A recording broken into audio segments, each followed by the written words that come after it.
En un momento en el que todo el mundo sabe de todo, en el que la información está por todas partes, me pregunto cómo es posible que nadie sepa nada. Y ahora comienza una nueva página de Diario de Argifonte, mi diario personal hecho podcast. Y yo me llamo Víctor Gabriel.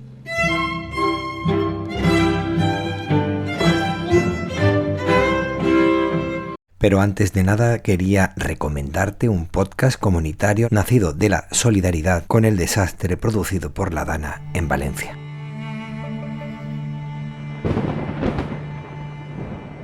Ascienden a 92 las víctimas mortales en la provincia de Valencia. Una mujer atrapada se sujeta a una planta para no ser arrastrada por el agua. 158 fallecidos y se teme que superen los 200. Hay decenas de desaparecidos. El peor desastre natural de los últimos 30 años. Estoy en el techo del coche. Que alguien venga a buscarme. La alcaldesa de Chiva teme centenares de muertos. Dana. Una palabra que hoy se lee como tragedia, pero que un grupo de podcasters hemos decidido convertirla en solidaridad con tu apoyo. Dana, el podcast solidario. Gracias, muchas gracias por unirte, por dejar tu donativo y por difundir para que otras personas puedan apoyar esta iniciativa. Soy Álvaro Cuadrado, presidente de Hambre Cero, y colaboro con el podcast Dana, el podcast solidario, aquí desde Valencia, ayudando a la gente que más lo necesita. Cada vez que sucede lo más mínimo, siempre escucho esa expresión. Eso ya lo sabía yo. A lo que yo me pregunto, si es así, ¿por qué no han puesto solución? ¿Por qué no se han retirado a tiempo? Si lo saben todo, antes de que suceda, ¿por qué no se ponen a comprar acciones en la bolsa? ¿Por qué no compran multipropiedades o venden acciones en el momento apropiado?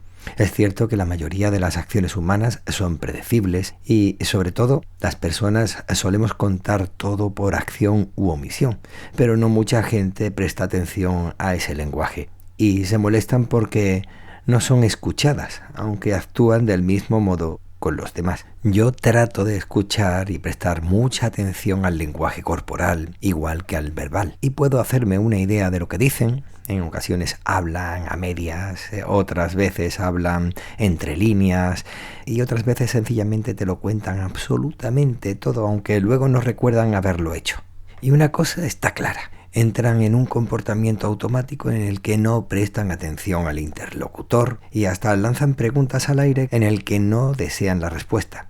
Y menos aún si es algo que no está acorde con su mundo imaginario e hilarante por momentos. Bueno, hilarantes para mí. Quedo sorprendido al ver cómo gente que se cree más y a ti te hacen de menos hablan metafóricamente a pecho descubierto y a calzón bajado, capaces de entrar en una divagación surrealista en el mejor de los casos, normalmente descabelladas, mostrando sus vergüenzas, hablando en voz alta y con el piloto automático, como si estuviesen en su casa, en lo más cómodo de su casa, con sus defensas bajadas, y luego se preguntan cómo es posible que tú supieras aquello que le estás comentando, si eso no lo han dicho o lo han pensado en su interior. No sé si te has encontrado en esta situación, pero en mi caso me pasa muchísimo. Yo suelo encontrarme en esa situación en más de una ocasión.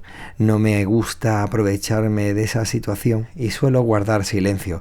Pero se da el caso que si me hablan con cierto secretismo y soy capaz de continuar la conversación como si fuera de un círculo más íntimo, alarmas que no les saltan la vez anterior cuando divagaban con el piloto automático. Está visto y comprobado, nadie sabe nada. O bien eso quizás es lo que le gustaría a más de uno, sobre todo cuando se han ido de la lengua. Antes de irme quisiera recordarte que escucharas podcast Dana, el podcast solidario. Soy Álvaro Cuadrado, presidente de Hambre Cero, y colaboro con el podcast Dana, el podcast solidario, aquí desde Valencia, ayudando a la gente que más lo necesita.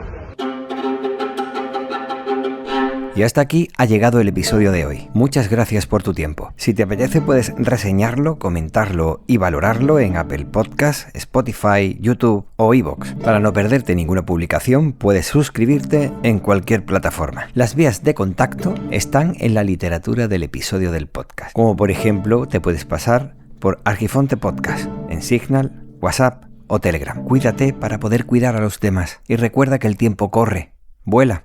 Así que apresúrate despacio. Esto ha sido Diario de Argifonte y yo me llamo Víctor Gabriel.